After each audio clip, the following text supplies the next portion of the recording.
The Learning Agility Advantage. My name is Dr. Obed Magni, and I'm here to talk to you guys about how to master new skills faster than your peers.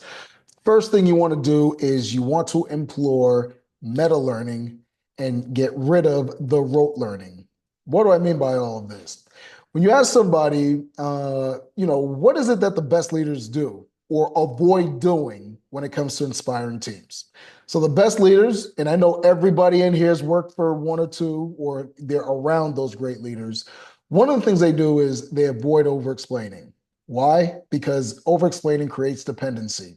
And it basically means I don't trust my people to do whatever it is that they need to be doing. So if I over explain, then that means they have to be dependent on me and they can't do anything without my leadership or my presence. And that's what you don't want. Okay. Another reason why great leaders are good at what they do is they praise, they praise, they praise strategies, not just efforts. What do I mean by this? When I was a sergeant, when I was working in the police department, one of the things that I did was when I gave praise to my employees, I didn't just say, hey, you know what, good job on resolving that issue. I would say, hey, so and so, great job and how you not just got this resolved, but the way you use this strategy and this angle in order to get this result, which worked out not just for you and that individual, but everybody else involved. I made it a point to be very detailed in that aspect. People pay attention to that. Your employees are going to pay attention to that. And if you're somebody who's in a position where you can recognize folks, make sure you're being specific about that. Okay. Third thing, open door policies. Again, I would tell my people, hey, if you're looking for a response much quicker than, let's just say, the average person, text me. Because if you call and leave a voicemail, I may not get to you right away. But if you text me, I'll get back to you right away. So when we talk about meta learning versus rote learning, if you're going to be a leader in something, if you know you're going to be doing something, as we talk about professional development, make sure you know the why and not just the how. The example I just gave with I have an open door policy. Well, that's great, but is it best to reach you by text, by voicemail, or is there some other avenue? Is there a time when you're always in your office where I can come and see you?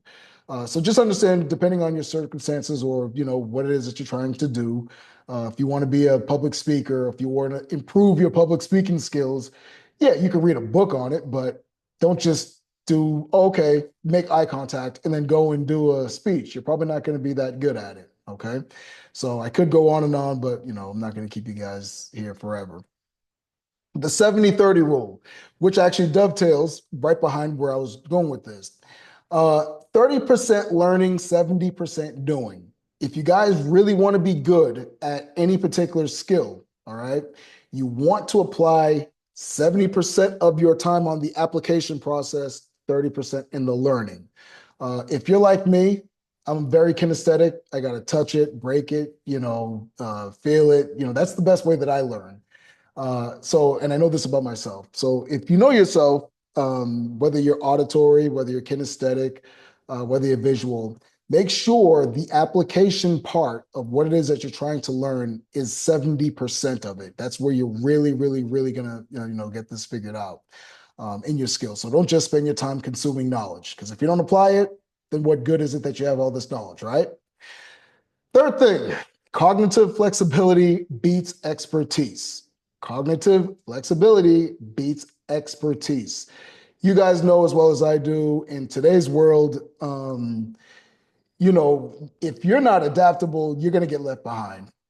In the age of AI and constant change, left and right, if you're not looking 5, 6, 7, 10 steps ahead of where the future is going to be, you're going to find yourself 20 steps behind the next person.